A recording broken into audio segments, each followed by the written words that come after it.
یہ سوچ کر نکلتے تھے کہ ہم نماز پڑھیں گے تو لوگوں کے دلوں کو تاریک، دلوں کو بھی روشن کر دیں گے.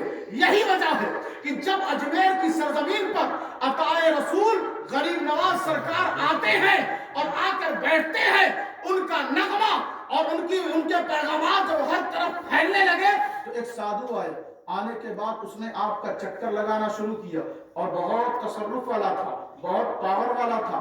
اس نے بہت ساری اپنے حساب سے اس نے بہت عبادت کی تھی، بہت پوجا پاٹ کر رکھا تھا. اس نے چکر لگاتے لگاتے کہا آپ ہی معین الدین ہیں؟ کہا ہاں مجھے ہی معین الدین کہا جاتا ہے. کہا آپ کے جسم میں روشنی تو نظر آ رہی ہے مگر ایک کالا سا دھبا بھی دکھ رہا ہے، وہ بھی نظر والا تھا. لیکن غریب نواز سرکار نے فرمایا آج صاحب مسلمانوں کا چہرہ ہی سیاہ پڑ گیا. لیکن وہ پجاری غریب نواز نے دیکھ کے کہتا ہے پورا جسم تو آپ کا روشن ہے مگر میں نے دیکھا ہے کہ ایک کالا سا نشان بھی نظر آ رہا ہے. تو غریب نواز نے مسکرا کے فرمایا وہ نشان تیری نظر کا، اگر تو مومن ہو جائے تو وہ بھی نشان مٹ جائے گا. معین الدین کے جسم کو تو دیکھ نہ سکے گا، وہ جو نشان تجھے نظر آ رہا ہے وہ تیری نظر کا نشان ہے.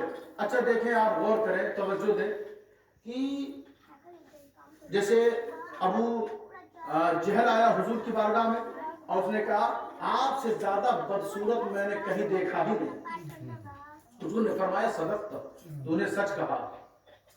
پھر صدیق اکبر جوش میں آ گئے. یہ روایت لوگ پڑھ کے پتہ نہیں کہاں سوئے ہوئے.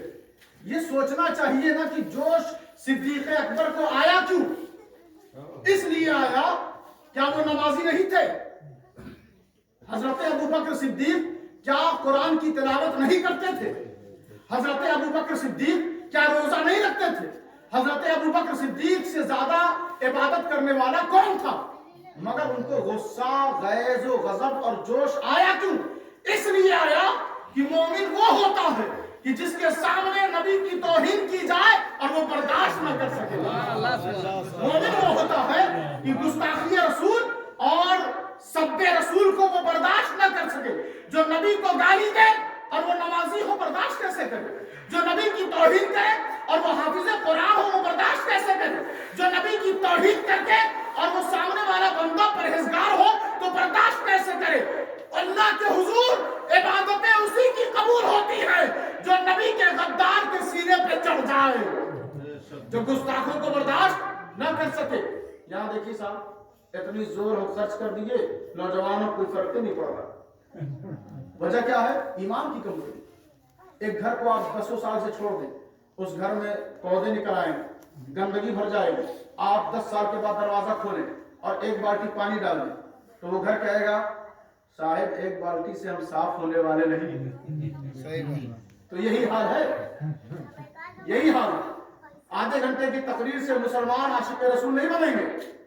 ماں باپ کی ذمہ داری ہے، جو محلے میں گاؤں میں جو علماء ہیں ان کی ذمہ داری ہے کہ وہ نوجوانوں سے قریب ہو اور نوجوان کو ان کے ماں باپ ان کے پاس بھیجے اور بھیج کر عشق رسول کے چراغ سے اپنے ٹمٹماتے ہوئے بجھتے ہوئے دیے کو روشن کرے. اس دور میں اس کی سخت ضرورت ہے. جو نبی کا نہیں وہ نمازی کیسا؟ جو نبی کا نہیں وہ حاجی کیسا؟ جو نبی کا نہیں وہ تالیہ قرآن کیسا؟ جو نبی کا نہیں وہ رب کا وفادار کیسا؟ جو نبی کا نہیں وہ کسی کا نہیں ہو سکتا، اور جو نبی کا ہو گیا وہ رب کا ہو گیا، وہی جنت کا حقدار ہے. تو فرمایا لیبلوکم ایکم احسن عملا، میں تمہیں بہترین عمل کے ذریعے آزماؤں گا، پرکھوں گا. تو حضرت ابوبکر صدیق نے کہا یا رسول اللہ میں نے کائنات میں آپ سے زیادہ خوبصورت کسی کو پایا ہی نہیں. حضور نے فرمایا صدقت، تو نے سچ کہا صدیق، تو نے سچ کہا. کہا یا رسول اللہ دونوں سچے کیسے ہو سکتے ہیں؟ دونوں سچے کیسے ہو سکتے ہیں؟ شیطان بھی سچا، آدم بھی سچا، نہیں ہو سکتے نا. حق اور باطل میں فرق تو ہوگا نا. حضور نے فرمایا بات یہ ہے کہ انا مرآت الحق، میں حق کا آئینہ ہوں. ابو جہل نے مجھے دیکھا کہاں؟ اس نے اپنے آپ کو دیکھا تو اس کا نفس، اس کا وجود نہایت ہی گھنونا ہے. تو اس کو دیکھ کر اس نے یہ جملہ کہا. اور ابو بکر تو نے اپنے آپ کو دیکھا, اپنے پاکیزہ نفس کو دیکھا, اپنی طہارت کو دیکھا, اپنے تقدس کو دیکھا, اپنی پاکیزگی کو دیکھا. جب تو نے اپنے وجود کو دیکھا, کیونکہ میں تو حق کا آئینہ ہوں نا, آئینے میں وہی دکھتا ہے جو سامنے ہوتا. ایسا نہیں کہ بیٹا آئینے کے سامنے ہو اور نظر آئے ابا, ایسا تو ہوتا نہیں. آئینہ بڑا وفادار ہے, جو سامنے ہوگا اسی کا عکس, اسی کی تصویر لوٹا دیتا ہے. اور حضور کیا ہے؟ حق کا آئینہ. حضور کیا ہے؟ حق کا آئینہ ہے. دوسرے نبیوں سے لوگوں نے دلیل مانگی کہ اللہ ایک ہے تو کیسے, اللہ لگتا کیسا, اللہ دکھتا کیسا, دلیل مانگی. لیکن حضور سے کسی نے دلیل نہیں مانگی. جتنے بھی مقدس صحابہ اور مسلمان تھے سب نے دیکھا کلمہ پڑھا, سب نے دیکھا کلمہ پڑھا, اور سب یہی کہتے تھے ہمیں کیا معلوم کہ اللہ ایک ہے کہ دو ہے. آپ نے کہہ دیا ایک ہے, ہم نے مان لیا, ہم نے مان لیا. کیوں؟ انا مرآت الحق, حق کا آئینہ. تو جس نے حضور کو دیکھا وہ حق کو دیکھ لیتا, وہ حق کو دیکھ لیتا ہے. تو صدیق اکبر نے اپنے پاکیزہ نفس کو دیکھ کر کہا کہ یا رسول اللہ, آپ سے زیادہ خوبصورت کوئی ہے ہی نہیں. تو پتہ تو چل گیا, جس کے دل میں ایمان ہوگا, جس کا وجود صاف ہوگا, جس کا نفس پاکیزہ ہوگا, وہ حضور کو اپنے جیسا نہیں سمجھے گا, نہیں کہے گا, اپنے جیسا کبھی تصور نہیں کر سکتا. اور جو حضور کے سچے غلام ہیں, جن کا نفس پاکیزہ ہے, جن کا وجود ستھرا ہے, وہ یہی کہیں گے یا رسول اللہ انظر حالنا, یا حبیب اللہ اسمع قالنا, اننی فی بحر غم مغرق خذ یدی سہل لنا اشکالنا.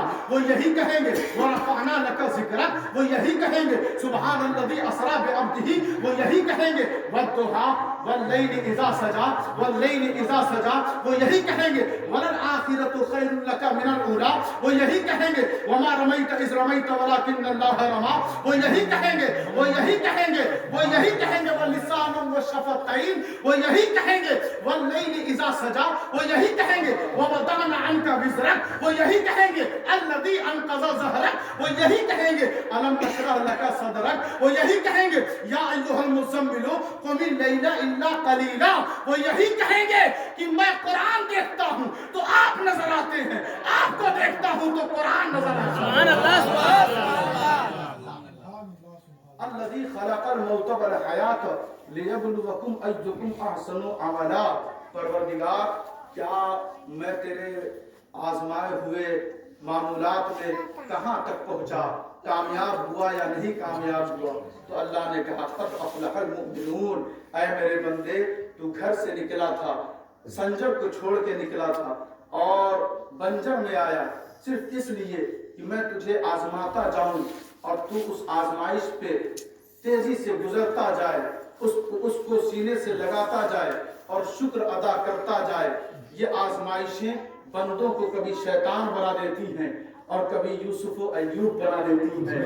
یہ آزمائشیں جب ایمان والوں کے گھر میں آئیں تو ایمان والے بے صبرے نہ ہوں, ایمان والے ناشکرے نہ ہوں. یہ آزمائشیں جب گھر میں آئیں تو ان پر اللہ کا شکر ادا کریں تو اللہ ان کے ایمان میں اور اضافہ اور ترقی دیتا ہے. اور یہی آزمائشیں جب کسی ناشکرے کے گھر میں جائیں تو لوگ ہائے ہائے کرنے لگے اور نماز چھوڑ دیں, اللہ کا راستہ ترک کر دیں, تو یہ آزمائشیں انہیں شیطان کی طرف لے کے چلی جاتی ہیں.